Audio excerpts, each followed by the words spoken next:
Okay, we stopped at page 190. What page am I going to aim to end at tonight? Well, you're just going to have to take a deep seat and see what page we end up at, because I've got a little sinus headache going on, and hopefully it goes away. By then, Zane was thinking about Hutch Carmody again, and what he'd done to Brierly on their wedding day.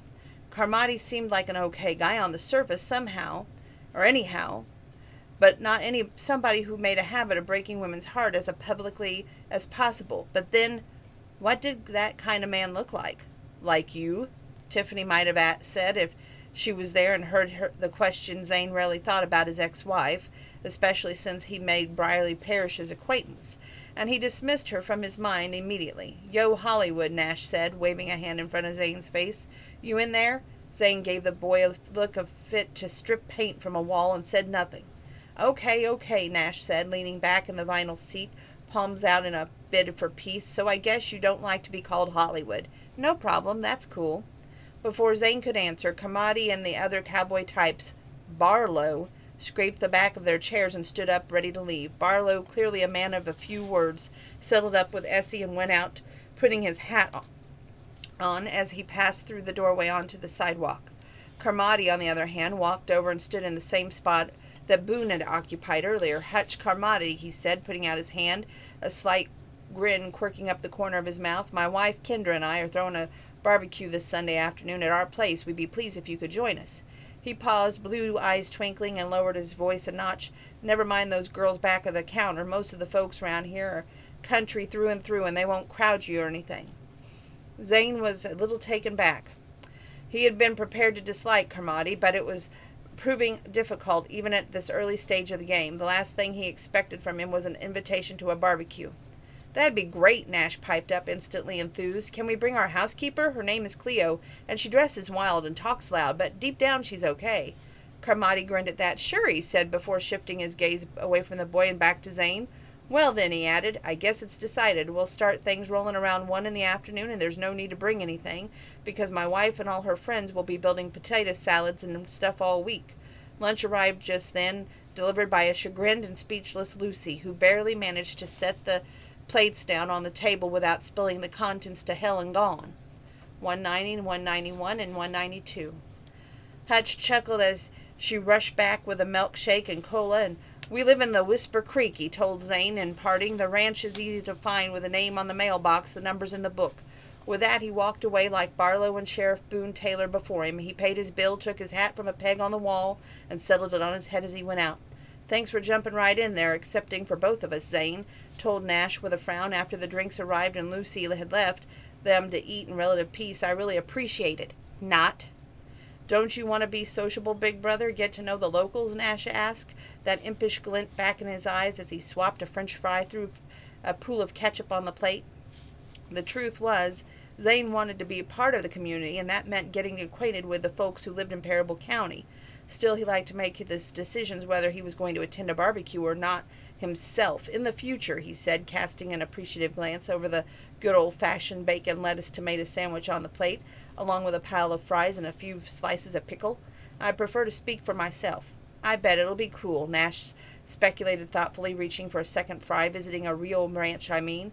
"Opposed to the one like ours," Zane countered, arching an eyebrow slightly and picking up half his sandwich. His mouth was already watering, but he remembered his mother's advice on etiquette. "Keep one foot on the floor while you eat, boys, that's all I ask." "You know what I mean. Whisker Creek probably has a lot of horses and some cattle." "I believe the name is Whisper Creek," Zane commented. For the next few seconds he was busy eating, and so was Nash. "Well, excuse me," Nash said, after chewing and swallowing what he appeared to be one full quarter of his cheeseburger in one bite. "Whisper Creek, then." Zane chuckled, then shook his head. "Sometimes," he observed, "you're a real pain in the butt. You know that?" Nash looked righteously affronted. "Language," he said. Zane laughed. "I'm just a kid." Nash hastened to remind him, "You got to set a good example, or God knows how I might turn out." "God and Cleo," Zane clarified. "She's reason enough to behave yourself, because if you don't, she'll have your hide." Nash absorbed that information, and they went on eating, enjoying their lunch and keeping chatter to a minimum. That was 193. Moving forward to page 207 and 208. A sharply gamely type of an air of tired mischief about her. Rhea Manning was that type. Read un-Hollywood, who would surely have caught Zane's eye before he met Brierly, that is. His interest in her now was cordial in a neighborly way, period. And that was a little unsettling, given all the years he spent chasing women. He wondered distractedly if it was some kind of curse, this sudden feeling that there was only one woman in the world he could hope to share a life with, and this woman seemed to think that he was... what? He didn't rightly know what Brierly thought of him, and that was a problem. One moment she treated him like a benign disdain, as if she'd been molded from plastic, like some toy action figure instead of a flesh-and-blood man, knitted together in the mother's womb like everybody else on the planet. The next, she was cautiously friendly, going so far to invite him to supper with Nash and Cleo and a full contingent of family around to run interference, of course. Page 233. Mercifully, Amy Laundrie and the waitress in the tube didn't seem to hear, but Zane immediately turned to Brierly, grinned conspiratorially, and said, addressing Charlene, "I think that my lady friend here is hungry." His lady friend? Now there was a term straight out of yesteryear. Catching the way Laundrie's brows knitted together in an instant frown, though, Brierly had to wonder, 234, if that remark had actually been directed at him and not her at all. The prospect, though insufferably territorial, was unnerving pleasant, too. "Okay," said the waitress, annoyed with a glance slicing Brierly's face. "What can I get you, honey? A slice order of cyanide, a one-way ticket to Taliban headquarters?" Brierly decided that she was definitely being bitchy and forced herself to smile as she requested a Diet Cola. Normally she would have had a beer, but this intended to split at first opportunity, and that might not give enough alcohol time to wear off, along with the 2 tacos. "Shredded beef or chicken?" Charlene snapped. Clearly doing her job wasn't an imposition now that it appeared Zane wasn't fixing to ask for her phone number any time soon. "Chicken, please," Brierly said sweetly. "Oh, and you might want to watch it, honey. 2 can play that game, and cowgirls fight to win." Zane chuckled under his breath, but Laundrie was still watching him, and by the way that then the frown had turned to a glare. Tattoo Girl, a.k.a. Charlene, switched her scowl to Amy and raised one eyebrow in an impatient query. Amy's nobody's pushover scowled right back. "Same thing," she said tartly. "Chicken tacos and a Diet Cola." A pause during which Amy's mouth tightened to a straight line and then softened into a saucy smirk, and then, "Make it snappy, will ya, darlin'? My friend and I have a big night ahead and we're starving." Zane smiled again, pretending to pursue the limited menu, a laminated photocopy stained with the last week's chili sauce and something that might have been cheese at one time, and asked for a deluxe burger, a double order of fries and chocolate milk, and a shake. In this book they're always eating, just a side note. The waitress beamed on him like sunshine, as if she'd never in her lifelong life taken such a brilliantly unique order as that one. And this is page 235. Laundrie, obviously not happy to be persona non grata as Brierly and Amy were, said she'd have a draft beer if it would be a marvelous thing if Charlene refilled the peanut bowl because they were down to 2 shells and salt grains. Marvelous! Brierly was struck by that term. There was probably wasn't another man in the entire county, not a straight one anyhow, who would have used that word, especially in a place like the Boot Scoot.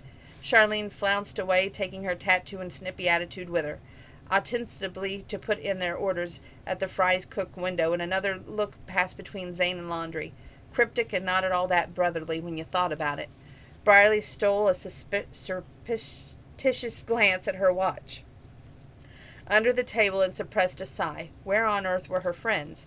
Margie, Francisca, Susie, and the others? If they only make an appearance, she'd have an ample reason to take her tacos, her Diet Cola, once they were served, and that's it, and make her escape. Page 236.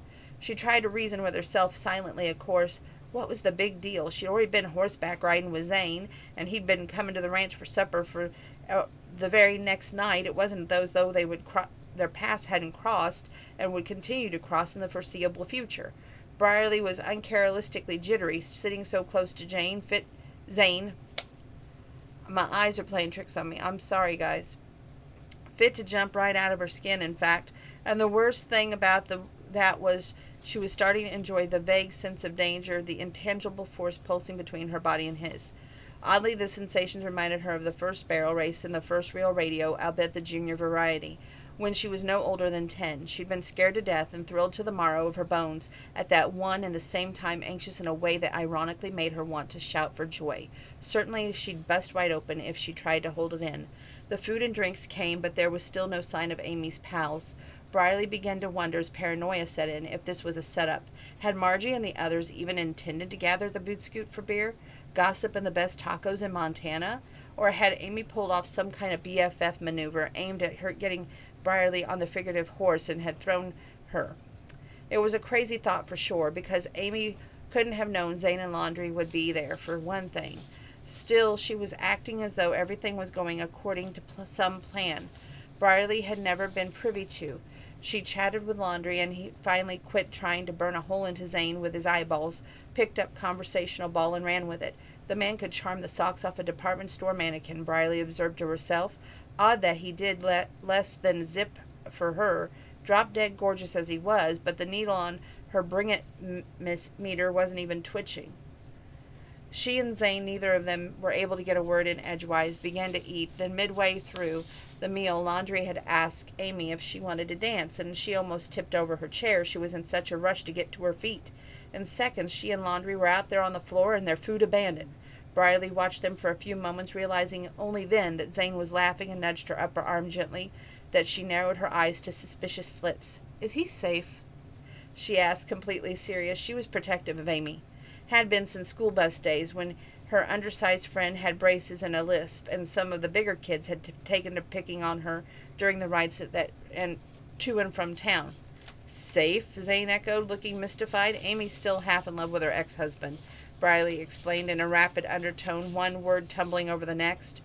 "She's especially vulnerable. 237, 238. Right now, and that's all because Bobby is dating a flight attendant from Missoula." Zane grinned, setting his burger back on its plastic basket where it nestled among fries and a few pickle slices. "If they talk about pickles one more time, just saying." "Laundrie and I weren't close," he said in a mild, irritating, sexy way, "but I can honestly swear to you that he's not an axe murderer." Briley picked up her second taco, unwilling to dignify Zane's remark with a response. She hadn't said brother was an axe murderer, hadn't even suggested as much. Still, stranger things had happened. All a person had to do was watch the ID network on TV for half an hour to get a new insight onto deviant behavior. Zane chuckled again, unwilling to see it would let off the hook. "Lady," he said in a drawl, that eyebrow her body temperature, "you wore something else in that red dress. Are you planning to wear it again tomorrow night when I drop in at your place for supper?" He just had to remind her that they'd be thrown into close proximity again within 24 hours, didn't he? Briley was thrilled and infuriated by the way he'd gotten under her skin, and she did her level best to hide all of that. "Of course not," she snapped. "I shouldn't have worn it tonight, either." "I'm glad you did," Zane said in a honey-eyed, sleepy murmur. Briley's face heated up in an instant, and her heart raced like an over-enthusiastic thoroughbred busting through the starting gate ahead of the gun. Zane saw his advantage and pressed it, and he leaned in a little dropped voice to a rumble, throaty zipper. "Whisper!" "I'll get it in a minute. That's your cue to say thank you." Briley pushed her plate away, drizzled by the speed of her thoughts, never mind by her heartbeat. Everything inside her seemed to be careening wildly with no particular destination. This was totally embarrassing. "I need some air," she blurted suddenly, no longer able to keep her cool. Before Zane could answer, she pushed her chair back, shot to her feet, and fled. Squeezing between the dancers and the serious drinkers lining the vintage bar, a relic from an old saloon, the broken boot, that had burned to the ground sometime around 1910. Her shoes hurt, and she kicked them off the moment she was outside in the parking lot. The gravel would probably ruin her pantyhose, but oh well. She had another pair at home, and anyway, she only wore them to church and the National Sales Conference she held for the Decor Galore samples once a year. Briley breathed deeply for a few moments, drawing in the night air and full of stars. At first she was afraid she might hyperventilate with no paper bag inside it, but after a minute or so she began to calm down. She did this just in time for Zane to be standing beside her, folded his head tilted to one side, expression curious and still amused. "Are you all right?" he asked. His tone indicated that he expected to answer no, and if not, ask him to call 911 for an ambulance, though the look on his face belied any such urgency. He knew that she was attracted to him and fighting against every feeling every inch of the way. Briley was mortified. She didn't know the answer to that question any more than he did. Was she all right? I don't know, she finally admitted, and then this was really unlike her. She started to cry. Hey, Zane said in his husky voice. He moved closer, then took her in his arms and held her. He smelled of grass, rivers, sunshine, and his chest was warm and hard against the side of Briley's face. A flash of pure wanting slashed through her, a sundering bone and muscle lodging in her very soul. His raspy chuckle echoed to her the core and melted something there, something hard and chilly and very, very old. Whatever it is, it can't be all that bad. Briley struggled valiantly to regain her self-control, and this wasn't her. She must be possessed or suffering from multiple personality disorder. I didn't expect to see you here, she sobbed, probably staining his shirt as well as her face with liquefied mascara. Zane hooked a curve into the index corner of her chin and lifted gently so she had to look him in the eyes. That impossible sexy grin played at the corner of his mouth. Obviously, he said. I must admit, though, it's something of a disappointment given the way you look in that dress. I hate to think of anybody else. I hate to think of you wearing something like that hot for anybody else. Don't say that, she commanded after a few inelegant sniffles. Why not? Zane asked reasonably. Here she was, falling apart at the seams, and he seemed to be enjoying her meltdown, adding fuel to the flames as a matter of fact. Because I'm not some Hollywood woman, that's why, she burst out. That's for sure, he said. His eyes were twinkling even more than before. Briley stiffened, indignant. And what is that supposed to mean? Zane laughed. It means this, he said. His voice was low and gruff, and then he kissed her. Thunder clapped and the earth moved. Briley went from stun to stun gun in 2 seconds flat. When she should have pushed Zane away, she slid her arms around his neck instead and stood on her tippy toes to kiss him right back. When she did kiss those things, Zane held her even closer and kissed her even more deeply. That was page 240, 241. I marked 242. So let's see. We're going to go to 244 tonight, so we're going to call it an early night. I know, but I'm kind of tired. My sinuses are hurting. I've got to brush teeth. I got laundry to do, and I can't work out tonight, so I'm a little grouchy. Briley was irritated, not so much because he kissed her twice, but because she let him do it. She even encouraged him. He was an actor, she reminded herself with belated and bitter practicality. She, despite her education and her successful business, was still a country girl at heart. Compared to Zane, she was utterly naive. The sexy Mr. Sutton was not only out of her league, but he was a threat to her emotional well-being. He already breached barriers even Hutch hadn't been able to get past, hadn't he? Briley remembered her shoes, discarded in the rough gravel, and jammed a foot into one and then the other. Okay, what? She demanded. Incredibly, he smiled. Granted, it was a sad smile, not his usual obnoxious, slightly arrogant grin, but that didn't make her feel one bit better, or worse for that matter. Unsettled as she was, some part of Briley was soaring, and there was wings beating inside her heart and the back of her throat. Before Zane could say anything more, a blessing in disguise, no doubt, Amy and Laundry wandered out of the boot scoot into the coolness of the evening, both of them looking concerned. Bri, Amy said gently, are you sick or something? No, Briley said too quickly. Then, yes. Zane wasn't gripping her waist now, but he looped one arm around her shoulders, and then she knew it was there. It was because he wasn't entirely sure she could remain upright under her own power. She both resented and appreciated the gesture, and she felt drunk, even though she hadn't had a drop of beer or wine the whole night. Shall I drive you home? Amy asked, searching Briley's face anxiously. The worry in her friend's eyes was genuine. Briley shook her head and limped off toward the SUV, rummaging in her purse for the keys as she went. Amy hurried after her, caught hold of her arm. Bri, what's going on? Briley paused, shook her head again, unable to explain, since she didn't even entirely understand what was happening to herself, and forged on to her vehicle. That's 242, 243, 244. Well, I guess we'll make it to 246. Amy let her go this time, but Zane wasn't so accommodating. The whole way back to Timber Creek Ranch, he was right behind her, he and his big truck and his brother. Only when she pulled off the road and started up the long, winding driveway leading to the house she lived in all of her life did he go on as way, and the headlights of the truck beaming bright in the darkness. That was 244. 246 is a short paragraph, thank goodness. Zane swore again silently. He kissed a lot of women in his day, and some of those women were beyond hot, no denying it, but he never felt anything more than normal. If pleasant heat with any of them, not even Tiffany. And he truly believed that he loved her. Once upon a time, that is. Let's see if we have any more short paragraphs. Nope. So hopefully we'll finish Big Sky Wedding tomorrow night. But at least I read a little bit with you tonight. Yay! Good night. God bless. Stay socially distanced. Wash your hands. Wear your mask. It's a jungle out there, people. You got to be prepared. Okay? Love each and every one of you. Wishing you all the best.